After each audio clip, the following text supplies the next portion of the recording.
Hello, everybody, and welcome back to the Drive Pink Dialogue. It is 4 days until Inter Miami takes on Al Ali in the opener of the Club World Cup. We're going to talk about where Inter Miami is at today. Before we talked about can Inter Miami have success in this tournament, regardless of what happens on the field, we talked about how Inter Miami can have success on the field. Today, we're going to talk about the mindset of the team, the decisions that have to be made, the personnel choices, what Inter Miami needs to do when they get onto that field on Saturday night. That's the topic of today's conversation. But before all of that, I'm your host, Scotty. I'm here with my co-host, Saur. How are you feeling today, my man? Feeling good. It's been a busy week, but I'm excited for the Club World Cup to start. And I'll be honest, the graphics department has done a great job with the thumbnail because I like Benjamin Kromaski with that little haircut and just slick hair. Saw the kit launch as well.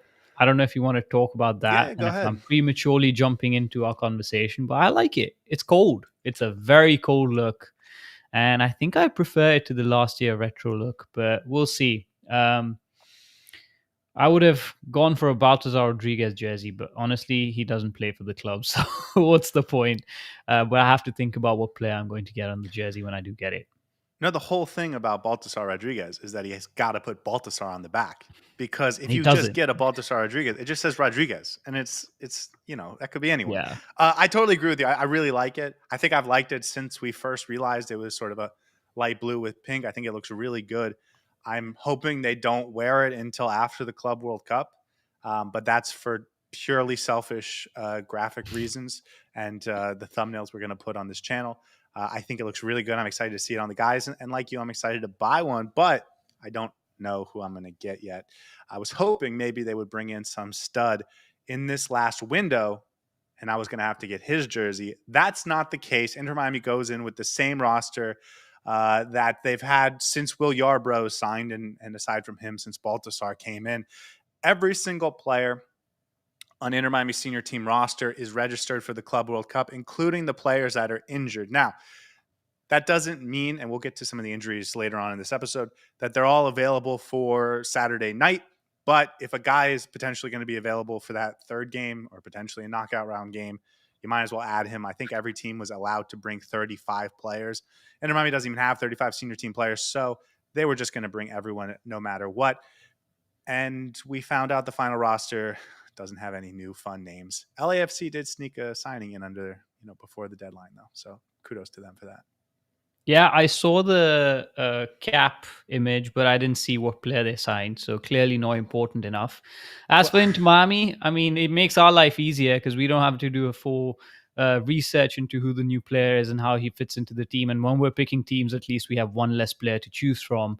That being said, the excitement levels are quite low because everyone thought there'd be one player coming in at least. But I guess we just have to wait after the Club World Cup and when the actual transfer window starts to get more players in, to get reinforcements in. That being said, I think with the injuries that we have, I'm a little concerned about how we actually shape up and what players we put on the pitch. But that's all the conversation is going to be about today.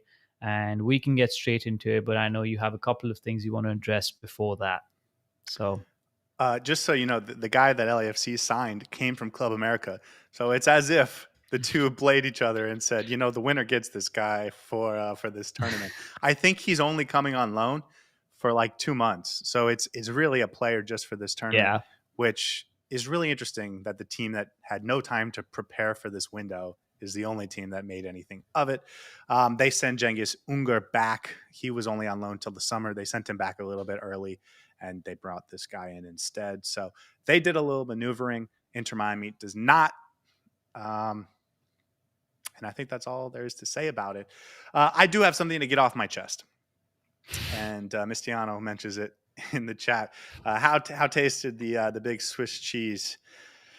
As you guys may know, I'm a big US MNT fan, and they lost big time 4-0 to Switzerland. I have a soft spot in my heart for Switzerland, so it doesn't bother me that they lost to them. But what really bothers me is this Christian Pulisic drama, and I need to rant about it for a second because he decided he wanted to not play for the U.S. men's national team this summer.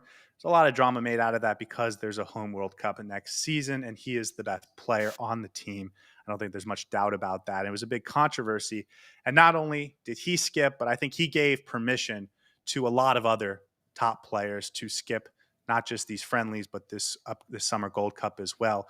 And so most of the U.S. and men's national team's best 20 players are not there, and as a result, you get beat by Switzerland 4-0. He's thrown some shade. He's made some Instagram posts that are sort of poking fun at fans that are giving him, some trouble for it. He's going to give an interview tomorrow on CBS, which I'm sure is going to be a PR disaster that he thinks he's going to get credit for. And it just reminded me that that's the best player, and he's been a captain many times for the U.S. men's national team, and it's been a real lack of leadership, I've thought, from him and from a lot of players, but I think it really starts with him. And it makes me so happy that this Lionel Messi captain, I'm going to make sure this team is a success story that has come out of the last 2 weeks has evolved in the way that it has at the time that it has, because it makes me so appreciative. I mean, obviously, Lionel Messi has been our best player since the second he arrived in Miami. But when things were going bad, he was the one that stepped up. All of a sudden, you start hearing everyone talking about personal accountability, the private team meetings. And then on the field, he was the player that stepped up to make things happen. And so our first conversation for tonight is about Lionel Messi and the Club World Cup. And I just wanted to start by saying I'm so appreciative of our captain for being a real captain, because that's not the case with every team. It's not the case with every best player on the team. And Lionel Messi, more so over the last 2.5 weeks than any other time in his Inter Miami career, as far as we can tell, has stepped up as captain in such an incredible way. Will that continue this weekend? I will tell you, last night he played for Argentina, and then he took the overnight flight back to South Florida and was in training with Inter Miami today. So again, when we are talking about captain, when we are talking about trying to make sure your team's a success, Lionel Messi is not just talking it, he's being about it in all the best ways. And I just want to say I'm so incredibly thankful for that. Saur, how awesome is it to have Lionel Messi at Inter Miami? I just want to applaud you for that awesome segue that you just made. I was a little bit confused as to how you were going to link the two topics together, but well done to you. Kudos. I know this is very close to your heart, both the US men's national team and Inter Miami. So a great little segue into the topic. But I want to say, as someone who doesn't have any relations or equities with the US men's national team as such, and honestly not that familiar with what's going on behind the scenes in terms of the drama, I don't want to comment too much on it, but it can be very frustrating as fans when your captain, your leader, or players who you tout as leaders in the team don't step up and sort of take a step back and honestly don't show up when it's necessary. So I can understand the frustrations. Gone are the days when players like George Best would drink a beer the night before a game, go on, score a hat trick, and then lift the World Cup. Gone are the days of those kind of captains. Now you have to show the leadership on the pitch. You have to lead the team from the front. And with the media scrutiny that's on you, I think it's very important that you hold yourself in high regard. So we'll see how the interview goes tomorrow. I'm sure there's going to be a lot of discussion online with it. But were you not upset back in 1966 when he pulled that all-nighter before the World Cup final? Absolutely, I wasn't. I knew he was going to perform better when he's drunk. Yeah. Okay. I knew he would perform better when he was drunk, so it's fine. Lionel Messi, man who leads from the front. I think it would be an understatement to say that the last few games that Inter Miami has performed has been 90% due to Lionel Messi's leadership, both on the pitch and off the pitch. We haven't seen much in terms of changes in tactics, in terms of how Javier Mascherano has been coaching this team. But what we have seen is Lionel Messi himself taking the responsibility to lift this team out of a really poor run of form. He obviously had that interview that he gave in front of the world. Doesn't do that often. He said he's going to take responsibility for this team. He's going to make this team successful no matter what. And then there was a question mark of whether he's actually going to be able to do that. And I think he's done all that he could possibly do in the right way, in the most positive manner, to at least bring back some level of positivity before we went into this tournament. And now going into this tournament, I think him as a leader, as a player who is our main man on the pitch, is going to be very important. And we've already talked about this, but having that best player among the 22 players who are on the field is, I think, one leg up compared to the opposition. It's an advantage. It's an absolute advantage. And it might just boost our entire squad. It might just boost the other 10 players who are on the pitch playing next to the greatest there ever was. So when you talk about leadership, when you talk about actually lifting your team up and leading from the front, I think Lionel Messi has done exactly that. And we couldn't have asked more going into this tournament. I don't know what the result is going to be. I don't know how it plays out.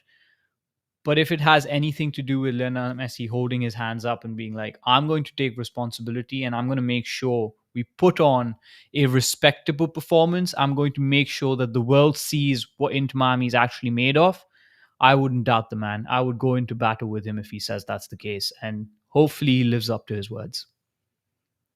Maybe we should get this out of the way right away. Is there any chance they rig it for us? No, absolutely not. Of course not.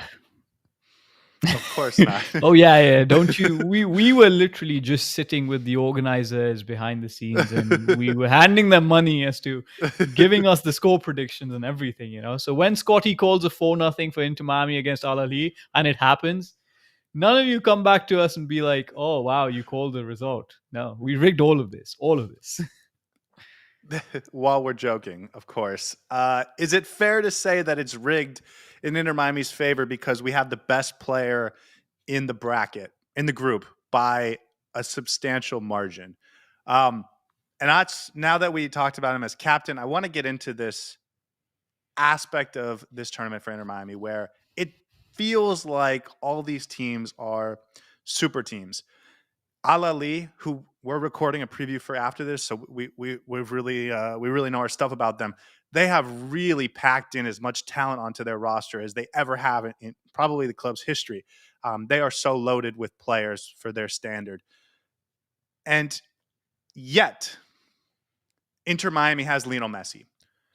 And so when I think about, can Inter Miami compete in these games? Can they beat Palmeiras? Can they beat Porto? Can they beat Al Ahly?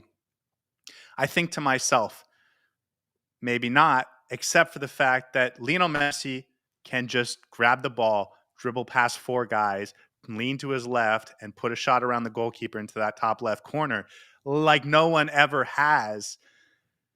And it gives Inter Miami a chance in every game. Now, we've talked about whether that's their only chance or whether they can compete head to head, but I think when we're talking about these 3 games Inter Miami's about to play, if Lionel Messi is up for it, and I have no reason to think he won't be, at least for game 1, at least until they're absolutely eliminated and there's no chance, that he's going to be putting his reputation on the line to have a successful showing for Inter Miami. And that includes his credibility as captain to his teammates, and it includes his credibility as the best player in this group. So I expect him to come out on Saturday night wanting this game as much as anyone on the field. Do you think that's fair? I'm not sure if I agree with you about the fact that his credibility would be in question if Inter Miami doesn't put on a good show. Because at the end of the day, it's an 11 player team, and he can only do as much. Mistiano mentions in the chat, he's no longer the player that could change the game by himself. He still has that, absolutely has that, but he's no longer a player that will run through the midfield for 90 minutes and just absolutely untouchable. There are ways in which you can neutralize Messi, and we've seen that in the MLS. So I don't want to put this pressure of, if Inter Miami doesn't perform, it tarnishes Messi's legacy. No, his legacy goes beyond the Club World Cup and way beyond anything we can even imagine. So yeah, I don't know if I fully agree with you on the fact that his credibility would be in question. I'm talking about in his own mind. Yes. I think in his own mind, he's a competitor, man. We've seen it when Inter Miami was not doing well at the start of the season. When our results were faltering, you could see his frustration. He was just as agitated and gunning to get the results back on track. So he's a competitor in every sense of the word. So every time he plays a competitive tournament, every time he takes the pitch, he goes on there to win. So in his own mind, he absolutely wants to do as good as this Inter Miami team can. And on paper, there's a lot of potential that this team has.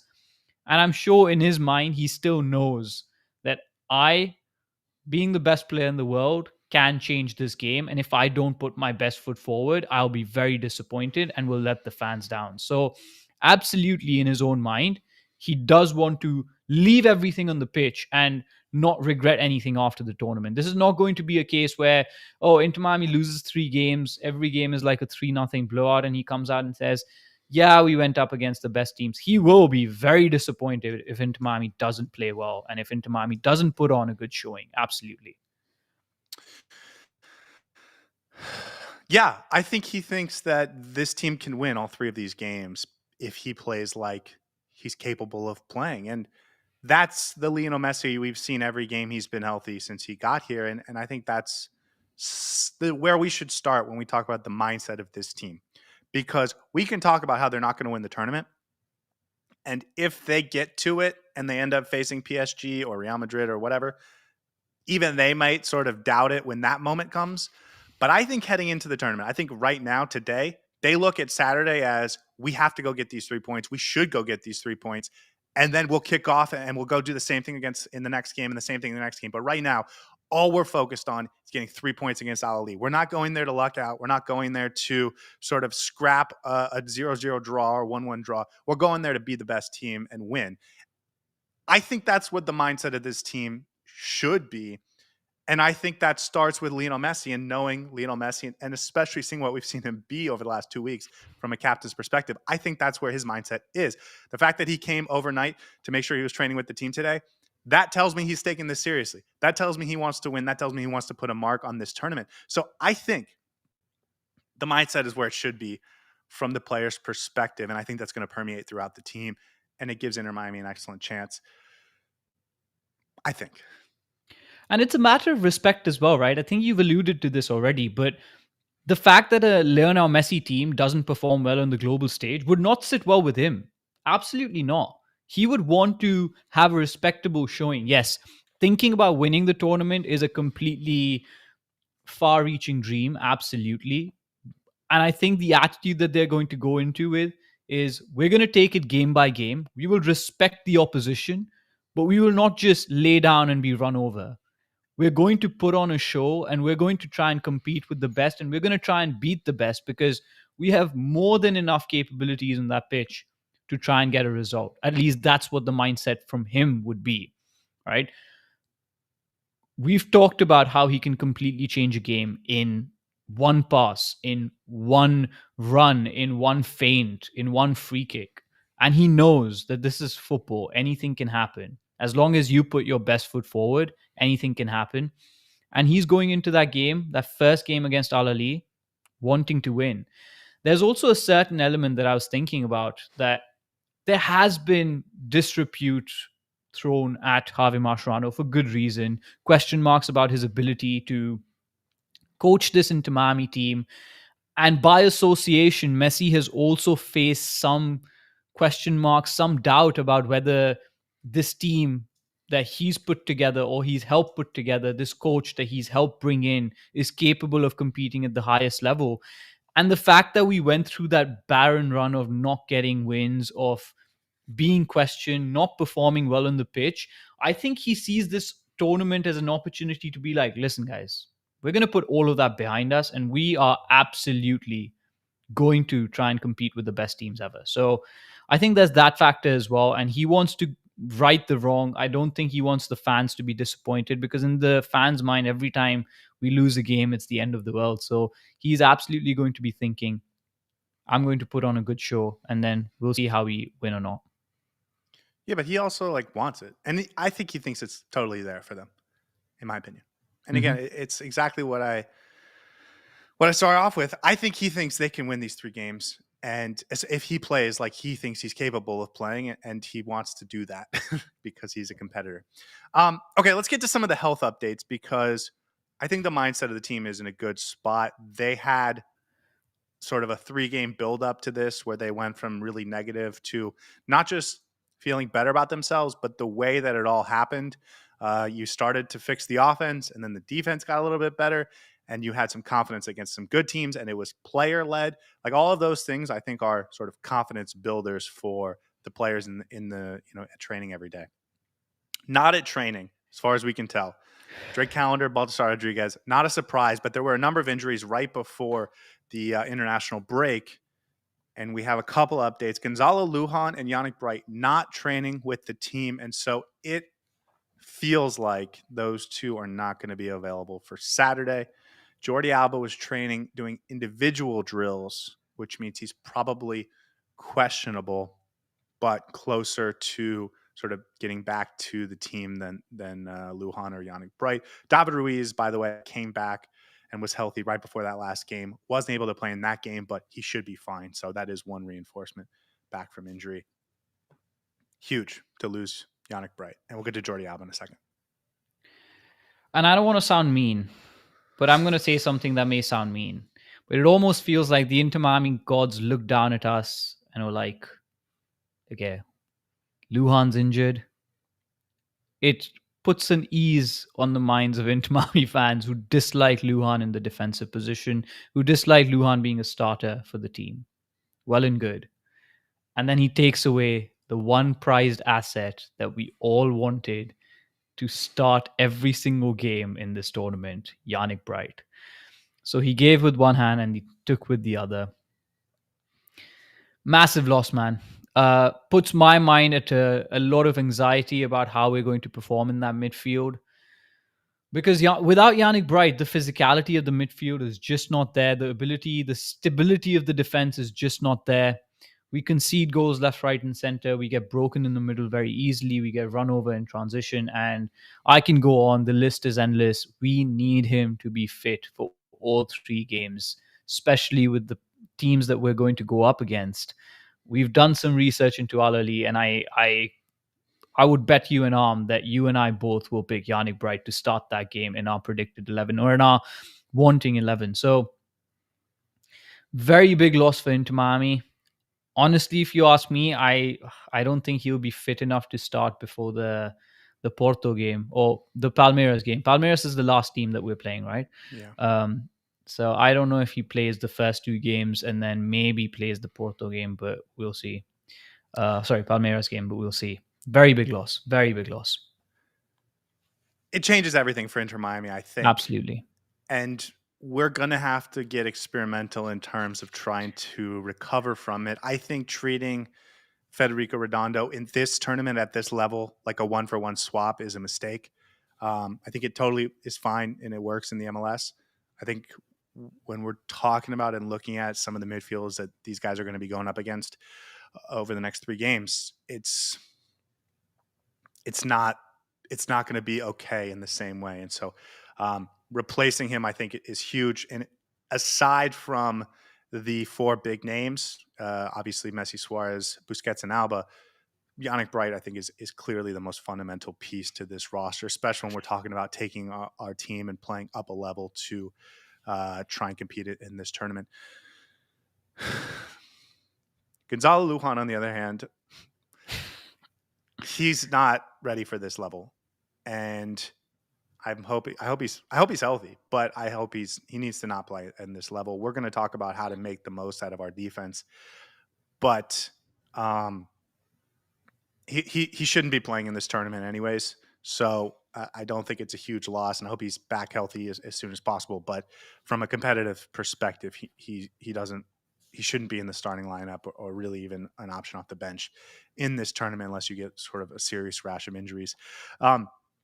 But Jordi Alba, that's another huge one because you're talking about a difference maker. We're talking about Lionel Messi being the best player in the group, but there's a chance that Jordi Alba is the second best player in the group, and so when you're losing a guy like that, it is huge, and especially a team in a tournament setting where one goal can change everything in a 3-game group stage. Jordi Alba has that sort of game-breaking, game-changing potential, the sort of left back that an opposition right back really may have never seen before, no matter what level of competition they've played at, because he is that smart. He does have that accurate of a cross into his buddy Messi. And so huge loss, and we'll get into how that changes our back line because no Allen is the only replacement for him. It's tough. And so all of the things I said about Inter Miami over the past 6 months, and even last episode, Inter Miami being able to compete at this level, I think almost all of it required them to be fully healthy, and they're not.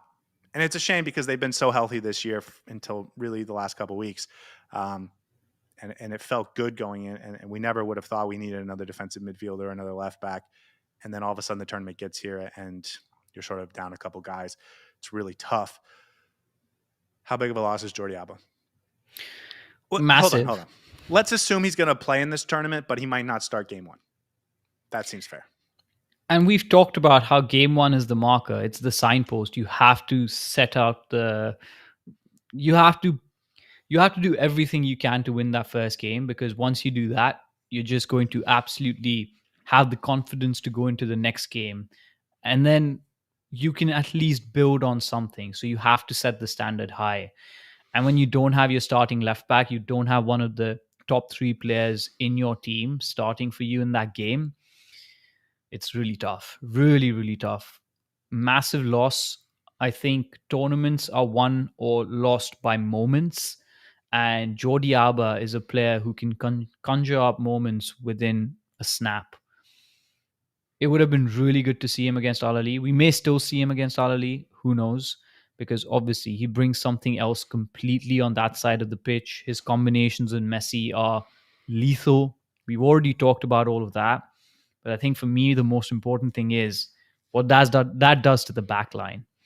And that is a big problem and a conundrum, because you're going to have to shift Noah Allen to the left back side. And then that creates a few issues about what combinations of centre backs you want to play. So this creates a lot more headaches. I think Yannick Bright one is obviously straightforward. You just lost a DM and it's done. But with Jordi Alba, you didn't just lose a left back, a goal creator, potential goal scorer, a X factor. You also lost a little bit of chemistry in that back line. And now you're going to have to go into that first game with potentially your backup line.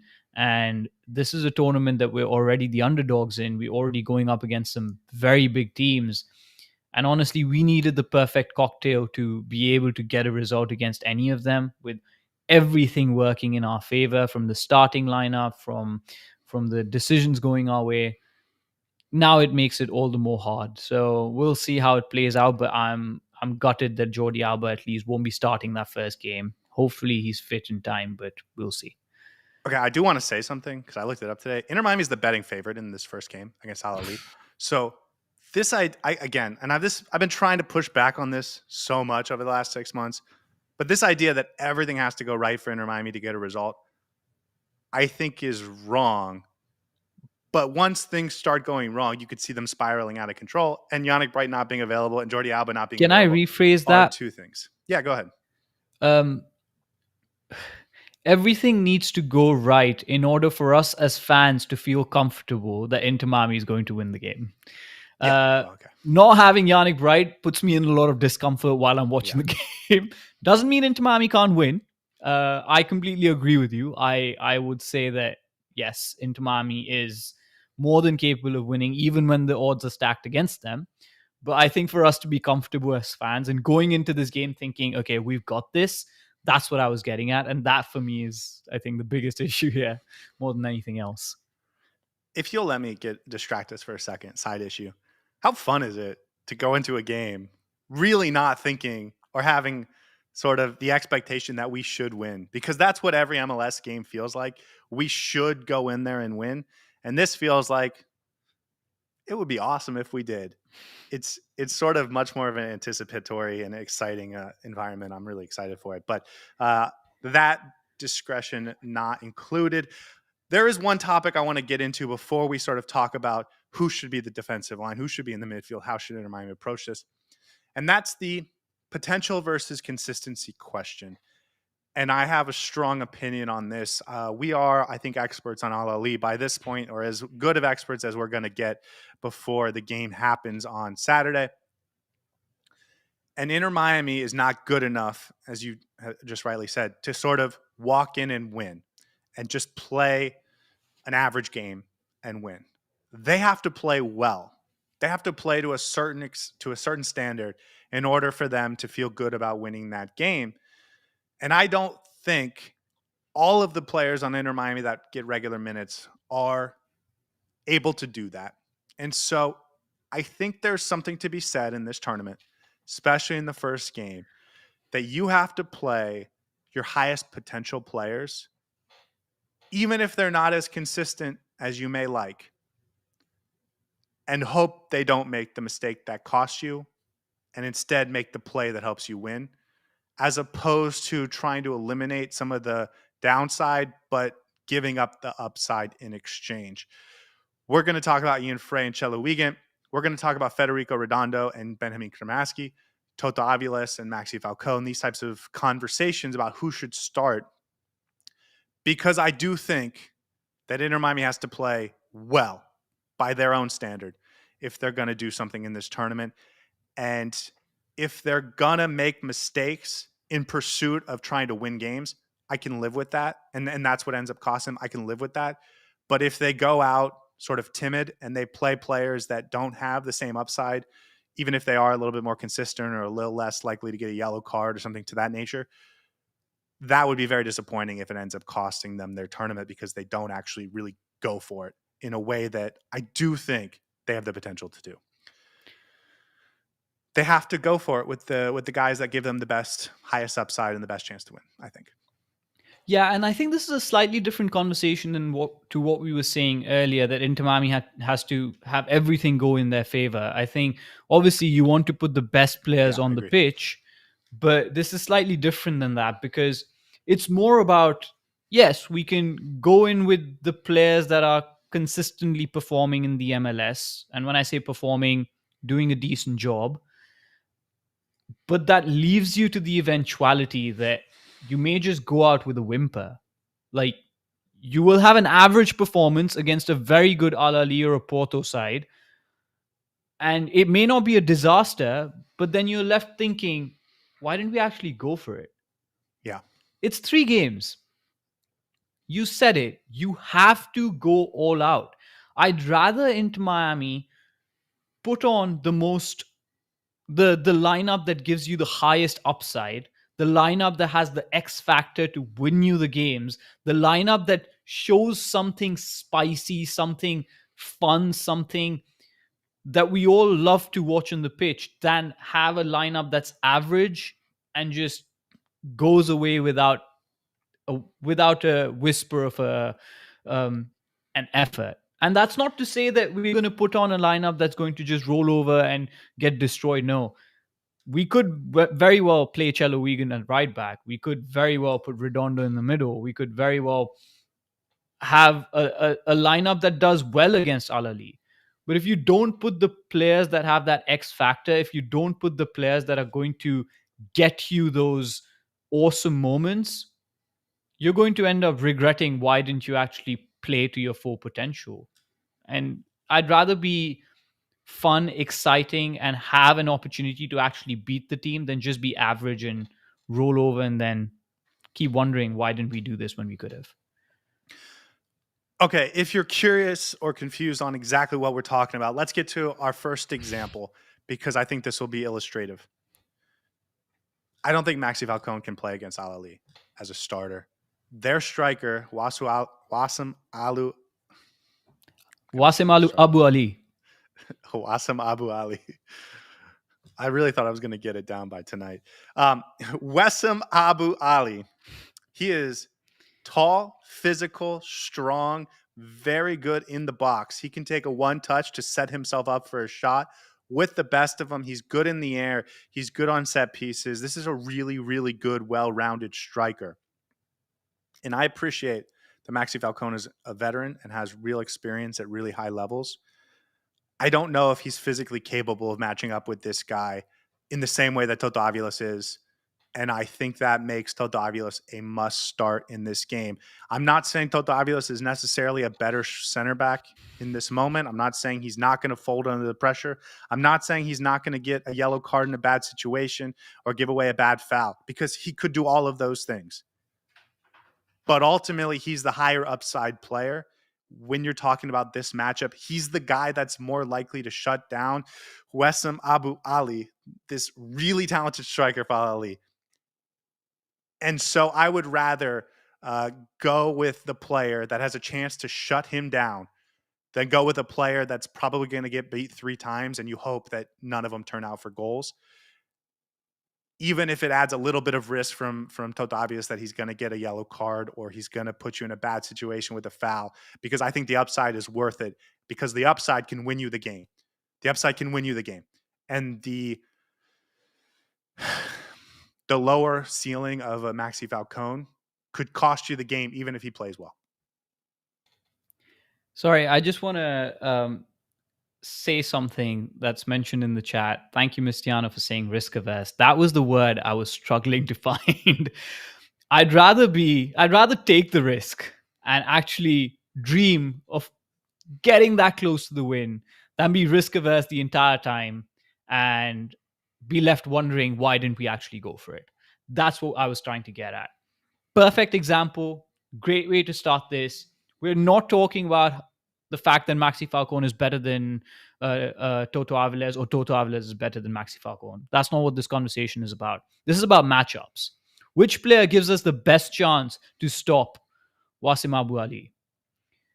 Maxi Falcone has struggled against aerially threatening strikers. He has sometimes struggled with pace. He's struggled with physicality, maybe not as much, but that pace, aerial presence, players who can run in behind has been an issue for Maxi Falcone from time to time. Pair him up with Noah Allen, I think it becomes even more pronounced. Toto Aviles helps you counter all of that. Yes, he comes with the risk of potentially getting a silly foul, potentially getting a yellow card. But the ceiling that Toto Aviles has in terms of dealing with players of that ilk, of dealing with strikers who are made up with good ball control, players who can run really well, players who are tall, physical, and who have a really good shot in them. Toto Aviles has a really good ability to stop players one on one, but at the same time, clean up in behind. He can read runs extremely well. So even if he's in a poor position, he will come back and defend really well. Maxi Falcone, to his credit, is very good as a box defender, and we've seen Abu Ali control the ball really well in the box, take a couple of really good touches, and create opportunities from there. But I think the overall matchup for me, Toto Aviles would be the defender that I'd want in that centre back role to stop Abu Ali. He may struggle, but I think in terms of the potential and in terms of the ability, he has the best chance to do it. So I completely agree with you on that. Yeah, he has a chance to shut this striker down, who is one of the, Exactly. potentially their biggest threat. I think he might be their best player. Um, and I don't think Maxi Falcone has the potential to shut him down. So even though Maxi Falcone might be less prone to giving, a bad giveaway or something to that nature, or a yellow card in a bad spot, I think it's worth taking the risk to shut this guy down if it can, if it's possible. Um, that's the player you should choose. And so when we talk about the other center back, it's a similar conversation. When we talk about the right back, it's really the exact same conversation. When we talk about defensive midfielder, it's going to be the same thing. But partnering with Toto Aviles, because I think he has to start this first game almost no matter what. If Noah Allen has to play left back, he's going to be the left back.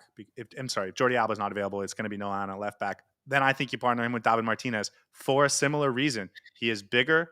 He's better on the ball. He's less prone to get the big mistake, and he's more prone to give you the game-winning offensive movement, whether it's a long cross, whether it's a ball over the top to a Noah Allen, whether it's a ball over the top to a Tadeo Allende, or whether it's getting in the box. He's pretty good on set pieces as well. He is, I think, the higher upside pick. And so if Noah Allen is playing left back, which I'm expecting for this first game, I think it has to be David Martinez, not Maxi Falcone. I'm a little bit on the fence on this. I think I'm leaning 70 or 60-40 towards David Martinez. But I'm not too sure whether David Martinez would be able to compete with what Al Ali's front line has to offer. But we're talking about who has the best possibility to do so. And I think David Martinez on paper has the higher upside. You mentioned the physicality, the strength, the positional awareness, and all of that. But I think the offensive output that David Martinez has, his ability on the ball, his ability to find a really incisive pass, the long balls that he can unleash into Tadeo Allende or into one of our fullbacks pushing forward, Fafa Pico, all of that, I think combines him to be a better choice in this scenario. I'm excited to see the Toto David Martinez combination. We haven't seen as much of it since last season, I guess. My only worry is David Martinez going to be able to perform at the highest level in the most when the spotlight is on him? And I say that because the Atlanta series in the playoffs sort of gives me a little bit of a traumatic experience, because I remember him having a couple of really bad moments that cost us goals. So hopefully he's able to do that. But this conversation is not about that. This conversation is about who has the best potential to stop this Al Ali backline. And I think right now I'm leaning towards having David Martinez start that game. Yeah, we can have a conversation if Jordi Alba's healthy. If Jordi Alba's not healthy, I think it's got to be Noah Allen at left back, David Martinez next to him, and Tota Avilas next to him, with Maxi Falcone as sort of your bench option in case something really goes wrong or you need to switch to a back five or something like that late in the game. Okay, let's talk about right back, because I think it's a very similar conversation. Is Pelle Wiegand going to turn the ball over less getting forward? Yeah, because Ian Frey is sort of more of a chance taker going forward. But also, you might need someone to take those chances in order to create the opportunities you need to win this game. I think Ian Frey defensively has the higher upside because he's longer, because he's quick, longer, faster over long distances, and he's more physical in the box. I think ultimately he gives you the higher upside in this game. And so for me, it has to be Ian Frey. That back four, if Jordi Alba is not healthy, I think for me, it should be like locked in. This conversation, as we framed it, is about potential versus consistency, right? I As think when we Javier talk Mascherano about, sees it. yeah, but when we talk about Ian Frey and Chelo Wiegand, I think this is a redundant conversation. I think Ian Frey is the overall better player, both in terms of potential and in terms of consistency. So for me, that's not even a conversation. For Javier Mascherano, that's potentially it, yes. So from Javier Mascherano's perspective, if you think about it, Ian Frey offers you so much more than Chelo Wiegand does in that right back role, both in terms of being good on the ball, being very offensively threatening, playing really good interlinkages with his right winger, and just overall creating the opportunities that you need, especially in the absence of Jordi Alba on the left hand side. I think it's an absolute no-brainer in this situation. Ian Frey has to start both defensively and offensively. He has the pace, he has the stability in the defensive right back role, but he also offers that offensive threat. And for me, is the overall better player in this situation.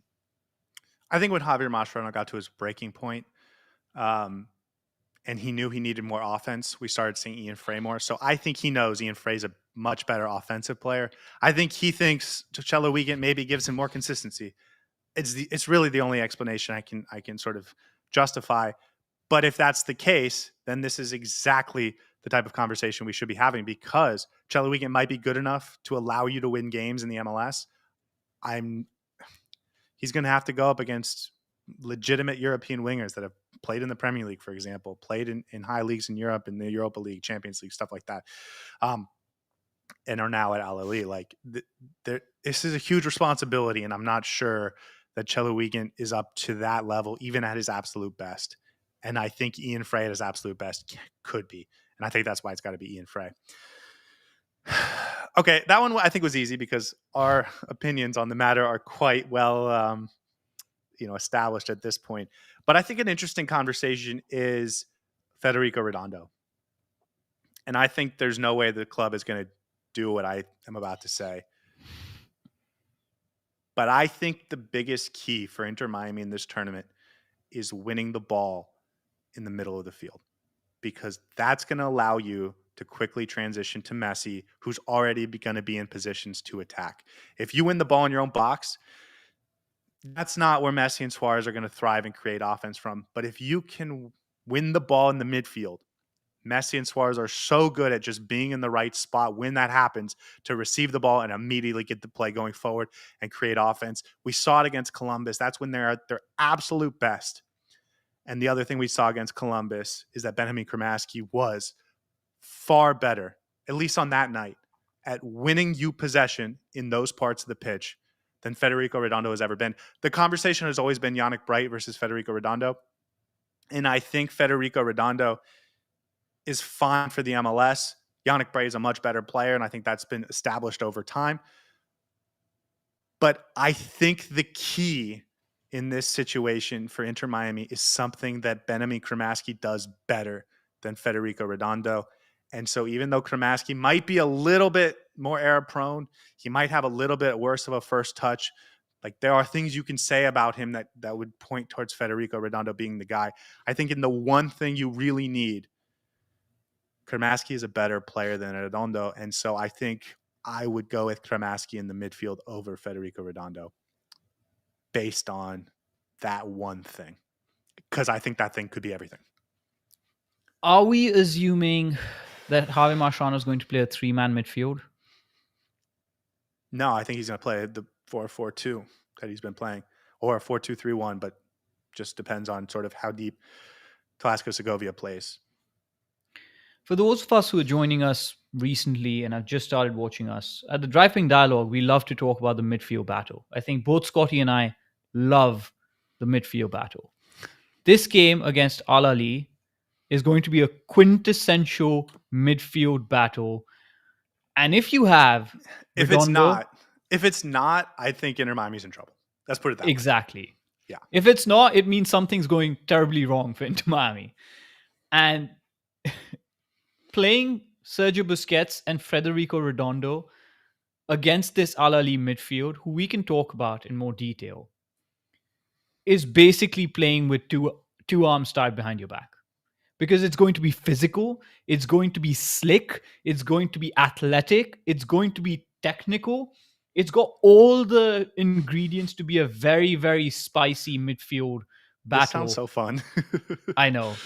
And it's going to be really, really hard to win those midfield battles and to win those duels in the middle. And Redondo's just not it to be able to do it against this Al Ahly team. And when you think about the two guys who I think we're very confident are going to start in the midfield alongside him in Segovia and Busquets, there's no ball winning. There's no ball winning. No ball winning. And Redondo doesn't bring that either. So I think you have to have a guy in there that can do that. And whether it's Kramaski, who I think should be the guy because of how well he performed in Inter Miami's last game at that specific thing, David Ruiz maybe, but we've seen even at the MLS level that Federico Redondo is not a ball winner. Whatever you want to love him or hate him, like, that's not part of his game. And I think you need that in this game because of how I think Inter Miami needs to play to win.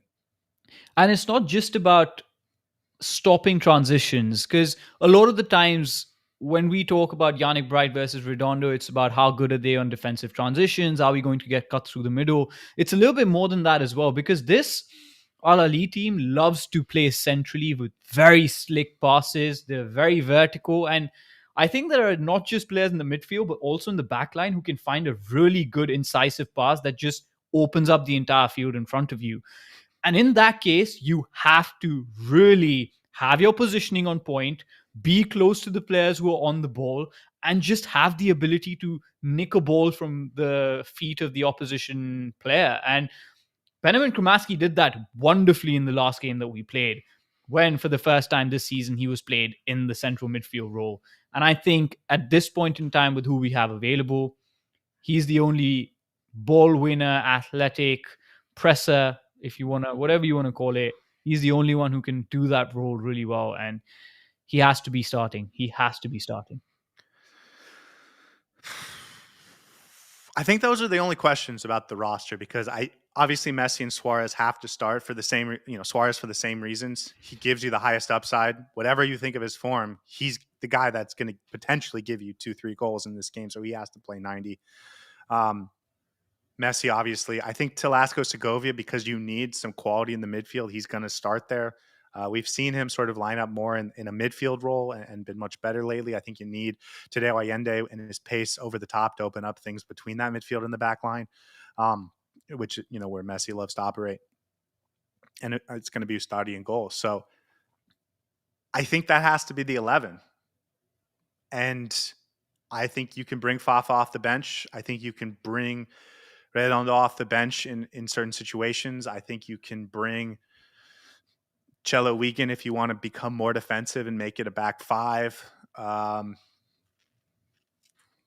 Maybe, Maxi Falcone if you want to make it more defensive and put another defender on the field. But like there's not a ton of this roster that I think provides a serviceable role at this level in a way that can win you the game more than situationally. Leo Alfonso, pace over the top, that could be helpful. But really, we're talking about tournament soccer. It's chess match. And I think in terms of trying to establish the tone and trying to establish the nature of the game, those are the 11 that are going to put you in the best position. And then you adjust from there in the second half or, even I guess at halftime if it's really going bad. But I think that's what it has to be. And the only question to me is that Jordi Alba, if he's going to be available to play. One thing I do want to say, and I'm a little afraid of this, and so I'm putting it onto the universe, hopefully, to make it not happen. But I'm a little afraid Inter Miami is going to use this as an opportunity to shop some of their young players. Not shop, but sort of give exposure to some of their young players.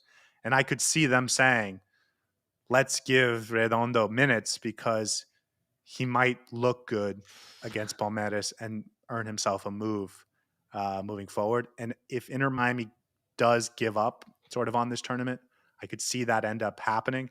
But I think at least in game one, I wouldn't expect that in game one. Could see it later in the tournament. And if Inter Miami is eliminated, then fine, we can have those conversations. But I would just hate to see that in game one. I think it has to be Kramaski. Completely agree. We kind of went through a lot of the things I had written down. Should Inter Miami try to impose themselves or play anti-opponent? I think at least in this first game, it's really important that they don't just sit in a low block and try and counter. I don't think it suits Inter Miami's style at all. I don't think it suits their personnel well. And I think if they do that, they will get beat down by an Al Ali team because they don't have the energy and the size defensively to really body off a good Al Ali team for 90 minutes. And so I think they have to put a threat into that game, into the heart of Al Ali, especially that back line. Okay, last question. Last conversation. How does this tournament affect Inter Miami after the tournament for the rest of the MLS season? And I have two parts to this question, but let's start with sort of the form of the team. Because it could just not matter, right? Obviously, if they do well, they're going to feel like, Top superstars. But if they don't play well and if things don't go their way, do you think this has a negative impact on sort of the team and the players moving forward? And I want to hold off on Mascherano for a second, but at least for the team.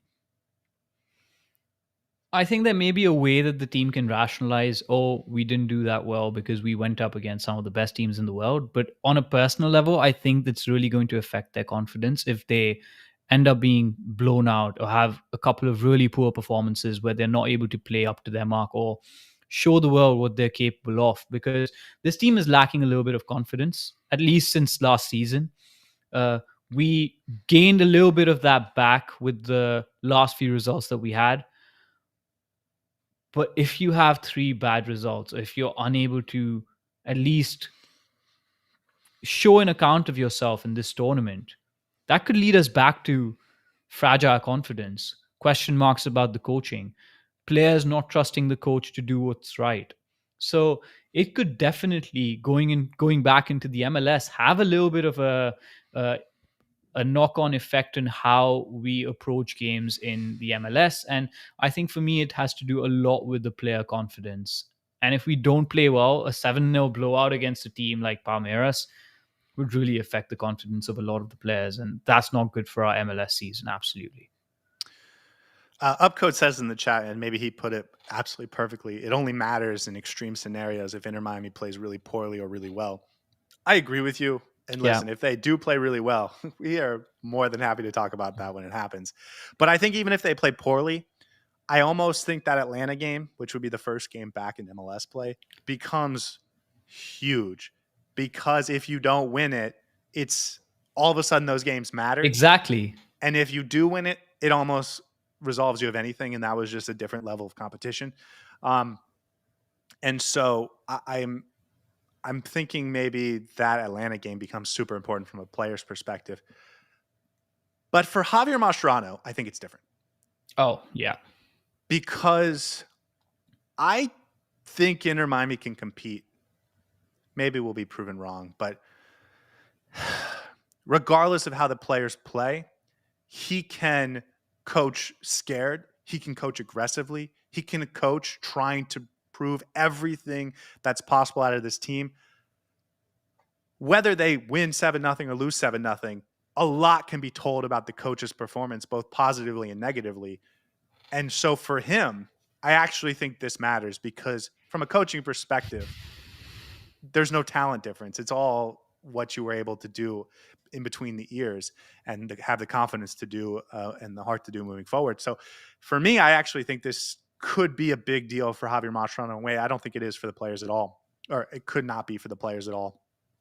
And if he coaches scared, if he coaches timid, if he coaches trying to eke out 0-0 draws or maybe, a 1-0 win or something like that, and he doesn't have anything for the opposition, if he goes down with a whimper, if they go down 3-0 in halftime and he just sort of rides it out instead or plays really defensively trying to avoid a 6-0 loss and he doesn't ever really go for it.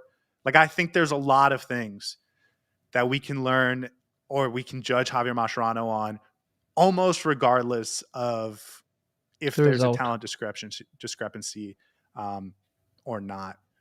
I think this is a big tournament for him, especially considering the way the first half of the season went for Inter Miami.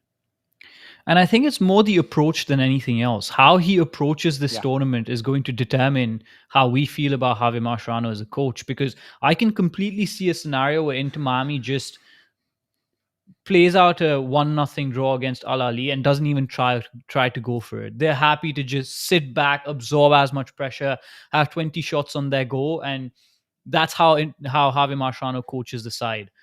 Um, I don't want him to be afraid to lose a game. It's fine if we end up losing a game. It's fine if we concede 3 goals, but at least go out there, score those 2 goals, and make it competitive, make it close, make us fans believe that Inter Miami is actually in this to win it, and that will go a long way. And I don't want to say the results won't matter, but I think the approach with which he comes into this tournament is going to be a lot more telling about who he is as a coach than the final result of what's going to be the um, result of whether we qualify for the next round or whether we beat Al Ali or Palmeiras or Porto. Ash says that scared and timid is not in Inter Miami's DNA. I'm not going to use DNA. I'm going to use culture because culture feels like something everyone is a part of, but the truth is cultures are very hard to build and very hard to maintain. And so I think we've all come to expect with Lionel Messi that Inter Miami is a front foot dominant team that thinks every single game should be a win. But it doesn't take much for that to go away. And I think it goes away surprisingly quickly, especially in sports, especially in team sports. In 2024, we saw Inter Miami, at least in my opinion, go from, I'm going to say losers, but that feels mean. But that's what they were in 2023. They were losers. So I'm sorry. I don't mean to say it like that. They lost a lot They of were games. not winners. They were not winners. Thank you. And Messi came and they won some stuff, but then as soon as he left, they couldn't win games anymore. But last year, I thought the culture built themselves into winners. And all of a sudden, Messi goes out for a game. Messi goes to Copa America. Messi gets a knock. They're still winners because they had built a winning culture. That can go away quickly. It can go away really quickly. And I think we saw a little bit of that going away in the first half of this season, where you get bad results and the players sort of have an excuse for everything and some poor form. And then, and I've given him tremendous credit for this, it felt like Messi said, what are we doing? This is not good enough. And he carried them back to a really nice week of results. But if you follow that up with a couple more losses in this tournament and you go out without a whimper, despite the fact that I think the star and best player is going to put in an incredible performance both as a player and as a captain, that's on the coach. And I think that matters for Javier Mascherano. So, yeah, this is a team of winners, man. This is not a team of not winners. So we got to win. CFW53 says, can you end with a bit of positivity, please? Here's what I will end with. You and I, Saur, are going to be doing a 3-hour pregame show starting at 5 p.m. Eastern time. We're going to do an hour on Inter Miami. We're going to do an hour on Al Ali. So everyone that doesn't know much about this team, we will turn you into experts. And then once the lineup comes out, we'll do our usual 1 hour, talk about the lineup, talk about the matchup, talk about the breakdown, all of that stuff. Here's my end of positivity. I think Inter Miami is going to win on Saturday. I think things are going well for them. I think that from a mentality perspective, they have what it takes. I think the coach is going to make the right decision. And I think Lionel Messi is going to play like Lionel Messi. I think Inter Miami is going to win. Saur, final words. Well, you're always the optimist. You're always the one who lifts us up and makes us dream. So for the rationalists out there, for those of you who still don't believe that Inter Miami is going to win, you and I both have done a lot of research into Al Ali. And all I'm going to say is there is a chance. All right. Take us away, Scotty. I think they're going to win. I think they're going to win. Guys, we will see you live next time, 3 hours before kickoff, for what will be Inter Miami taking on the World. We're looking forward to it. See you guys then. Hey everybody, thanks for tuning in. Do us a favor and hit that like and subscribe button. Since our first viewer, sharing this with you all has been the very best part. So from the beginning until the end, thank you for being a part of this and have